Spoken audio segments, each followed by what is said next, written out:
O Supremo Tribunal Federal deve analisar nesta tarde um recurso extraordinário da Associação Nacional das Instituições de Crédito, Financiamento e Investimento, que contesta a decisão do Tribunal de Justiça do Rio de Janeiro. Na decisão, o TJ Fluminense declarou inconstitucional um artigo do Código Civil que trata sobre registro de alienações fiduciárias. A lei estabelece que o registro da alienação fiduciária nas aquisições envolvendo o veículo deve ser feito no órgão competente para o licenciamento, devendo fazer a anotação no certificado de registro de veículos. Mas o Tribunal de Justiça do Rio de Janeiro considerou inconstitucional essa exigência e entendeu ser suficiente o registro dos contratos de veículos com alienação fiduciária em cartório de títulos e documentos. O caso veio parar no STF. O relator do recurso é o ministro Marco Aurélio. E aqui no estúdio está a consultora jurídica da TV Justiça, Gisele Reis, que vai explicar para a gente os processos da pauta de hoje no plenário do Supremo Tribunal Federal. Gisele, boa tarde para você. Boa tarde, Rafaela. Boa tarde a todos. Queria que você explicasse primeiramente como acontece esses contratos de alienação fiduciária envolvendo o veículo. O termo é estranho, né? Alienação fiduciária, mas é muito comum nas aquisições de veículos. Quando eu preciso comprar um veículo, eu não tenho dinheiro, eu busco então uma instituição financeira para poder fazer o financiamento daquele veículo.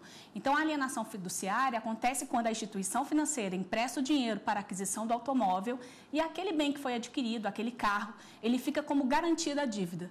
Então, o comprador, ele não pode negociar o bem com terceiros, mas ele fica responsável pelo veículo. Ele tem a posse direta do bem, ele pode utilizar o bem, fica responsável pelos encargos civis e penais, mas ele não pode vender, não pode transferir a terceiros, porque essa propriedade, ela só vai se tornar efetiva quando ele efetuar o pagamento integral do valor do financiamento.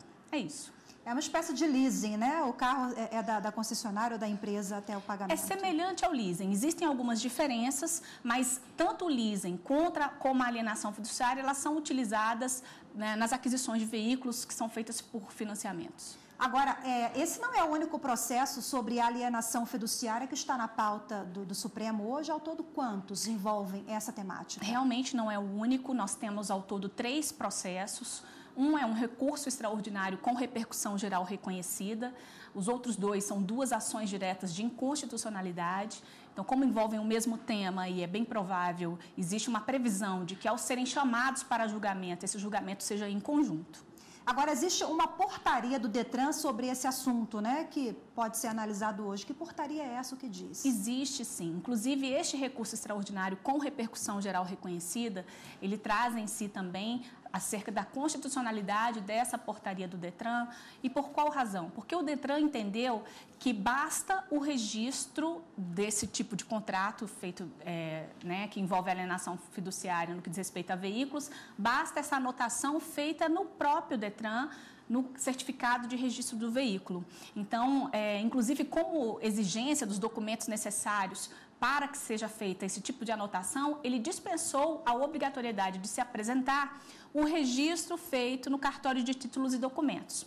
A grande discussão que nós temos aqui, Rafaela, que é importante esclarecer para todos que nos assistem, é no que diz respeito a essa competência para efetuar esses registros desses contratos, porque esses contratos precisam ser registrados.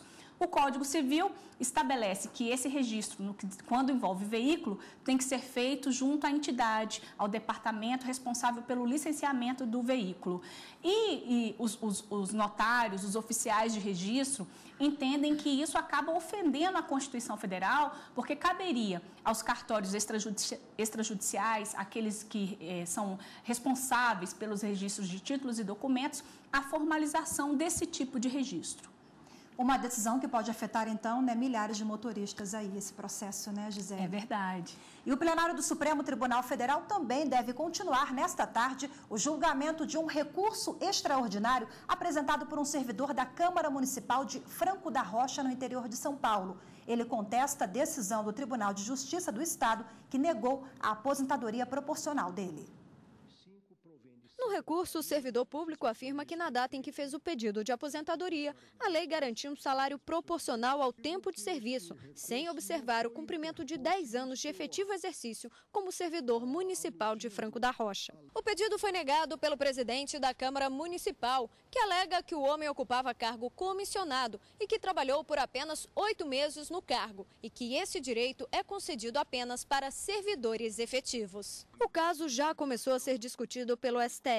O relator, ministro Gilmar Mendes, reconheceu a existência de repercussão geral e votou no sentido de que o Legislativo Municipal examine o pedido de aposentadoria, tendo como referência a jurisprudência da Suprema Corte. Mas o julgamento foi interrompido e deve voltar com o voto vista do ministro Luiz Fux. Gisele, neste caso, tivemos uma questão de ordem levantada. Sobre o que essa questão de ordem ela tratou? Essa questão foi levantada pelo próprio relator, o ministro Gilmar Mendes, e o que ele colocou foi a seguinte questão. Como se trata de uma matéria que sucessivamente já foi enfrentada pelo próprio Supremo Tribunal Federal, foi por esta razão que ele colocou a questão de ordem no sentido de que o plenário reconheça a repercussão geral desse tema e já aplique a jurisprudência dominante que existe na Corte em relação a esse assunto. Então, foi nesse sentido que ele propôs, então, a aplicação da jurisprudência dominante, tendo em vista de se tratar de um tema que já foi julgado diversas vezes pelo próprio Supremo Tribunal Federal. Agora, de acordo com o ministro Gilmar Mendes, qual que é a jurisprudência que deve ser aplicada, então? O ministro, inclusive, chegou a citar alguns casos precedentes, efetivamente, que foram julgados pela Suprema Corte, no sentido de que houve uma alteração da Constituição Federal. E antes dessa alteração da Constituição Federal, não havia limitação, não havia esse tipo de limitação. Era possível que o homem com 30 anos ou a mulher com 25 anos de serviço, que eles poderiam sim aposentar proporcionalmente, podendo mesclar aí, compensar os dois regimes, tanto o tempo de contribuição no sistema privado, quanto o tempo de contribuição no setor público. Então, o que o ministro propõe é o reconhecimento da repercussão geral e a procedência parcial do recurso, ou seja, ele aceita em parte o recurso para que o município ele verifique as condições de aposentadoria daquele servidor, levando em consideração essas decisões do Supremo Tribunal Federal.